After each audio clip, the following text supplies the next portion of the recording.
9억 원에서 15억 원대 아파트들이 거래량이 꺾였는데요. 가장 큰 요인은 어쨌든 타격을 줬다고 볼 수 있고요. 갈아타기를 하셔야 되는 분이라고 하면 내 물건이 팔리고 난 이후에 매매하는 계획을 세우시는 게 좋을 것 같습니다. 네, 현재 거래량은요 지속적으로 감소하고 있어요. 9월달, 10월달 보면은 8월달 대비해서 반 토막 정도 거래량이 나왔습니다. 8월달에는 한 6천 건 정도 나왔었는데 지금 9월달은 한 2,900건 정도 나왔었고요. 10월달도 지금 집계된 걸로는 한 2,100건 정도 나왔는데 9월이랑 거의 비슷하게 나올 것 같습니다. 대출 규제 때문에 이렇게 거래량이 꺾였는데요. 갈아타기 수요도 주춤하게 되면서 지금 매물은 계속 쌓이고 있는 상황입니다. 특히 9억 원에서 15억 원대 아파트들이 거래량이 좀 주춤하고 있는 상태이고요. 거래량이 나오지 않다 보니까 매수하고 싶어 하는 사람들도 매수 심리가 좀 위축된 그런 상태예요.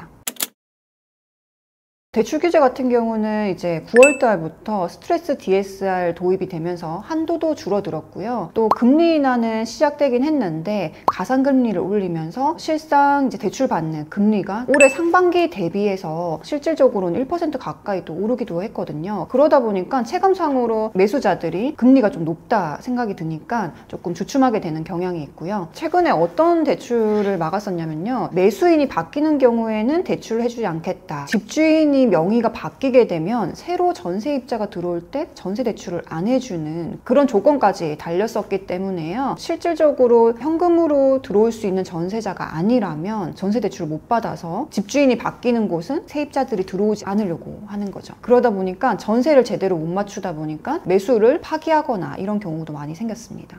그리고 주담대 만기 축소가 진행이 되면서 40년에서 30년 만기로 바꾸다 보니까요. 원금이 더 늘어나게 되기 때문에 대출 받는 입장에서는 부담감이 조금 더 올라가게 됩니다. 그러다 보니까 대출을 지금 받지 말까? 이렇게 조금 주춤하게 되기도 하는 거죠. 가장 큰 요인은 어쨌든 한도가 줄어든 부분이 대출에 타격을 줬다고 볼 수 있고요. 또 1주택자들도 갈아타기를 하면서 대출을 또 받아야 하는데 한도라든지 대출을 막으면서 진행이 좀 어렵게 된 상황도 있죠. 정리를 해보면 스트레스 DSR 도입이랑 금리 인상 이 두 가지가 대출 규제에 큰 영향을 줬다 이렇게 볼 수 있고요. 그러다 보니까 9월 전국 아파트 비중 중에서 40대 비중이 6개월 만에 30대를 더 추월했습니다. 현실적으로 30대가 훨씬 더 대출을 더 많이 받아서 집을 구매하다 보니까요. 대출이 좀 축소되고 또 금리 인상이 나오면서 30대들은 매수하는 것을 조금 보류하는 그런 경향이 나타나고 있습니다.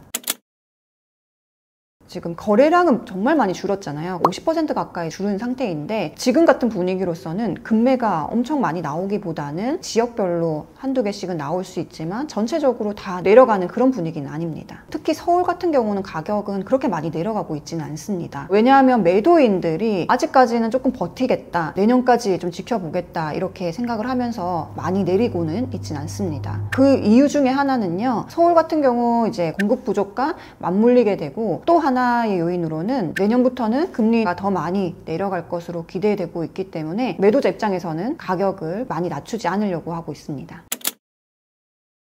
이제 수도권 위주로 조금 비슷한 현상이 나오고 있고 지방 같은 경우는 아직 거래가 되지도 않았을 뿐더러 가격 같은 경우도 계속 뭐 상승하고 있지 않은 지역도 있어서 지역별로는 좀 다르게 봐야 될 것 같아요.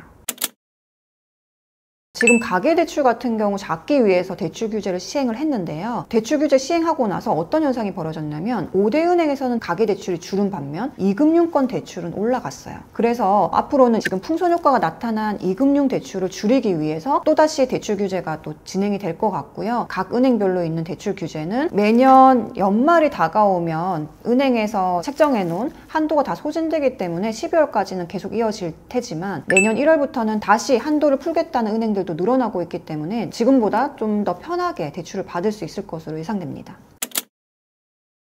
지금 시점에서 매도자가 가격을 많이 낮추지 않는 지역들도 많기는 하지만 일시적으로 연말까지는 단지별로는 급매가 나올 수 있는 시기이기도 합니다. 그렇기 때문에 이렇게 일시적으로 주춤하는 시장에서 무주택자라고 하면 이런 시기에 급매를 잡으시는 걸 추천드리고요. 또 지금 현재 매물을 골라놓은 다음에 잔금을 내년 1월 이후 상반기로 맞추신다고 하면 대출을 받을 때도 훨씬 더 수월하게 진행할 수 있을 겁니다.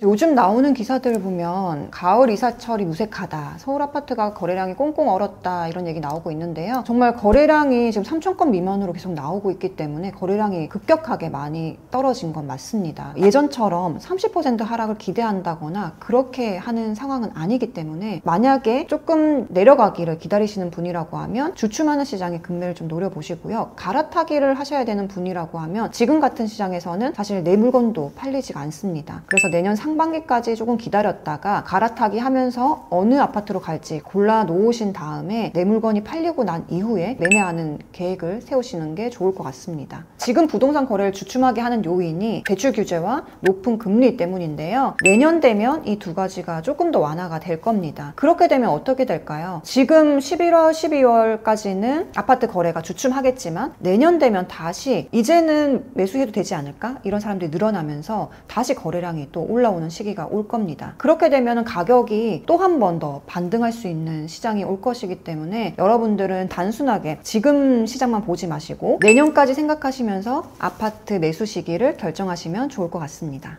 지금은 누구나 매수를 꺼리는 상황일 수밖에 없습니다. 내가 대출이 잘 나올까? 막상 또 대출 문의를 했는데 대출이 안 나온다고 하고, 정말 사고 싶은 집이 있는데 못 사기 때문에 많은 사람들이 대부분이 그런 상황이어서 지금 같은 시기에 조금 더 용기를 내서 매수를 한다고 하면은 여러분들이 생각하는 가격까지 조금 가격을 낮춰서 매수할 수 있는 기회이지 않을까 생각이 듭니다.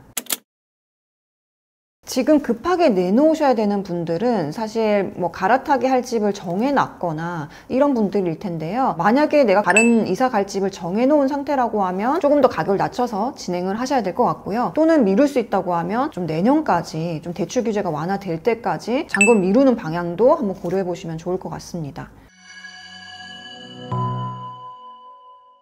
항상 시장이 주춤할 때가 금매를 잡을 수 있는 기회였습니다. 아파트는 한번 사고 나면 바로 팔거나 하는 상품이 아니기 때문에 조금 더 멀리 보시면서 내년부터 금리 인하도 시작되는 점을 생각하시면서 여러분들 지금 선택 잘 하셨으면 좋겠습니다. 이상 강남 여유주였습니다. 감사합니다.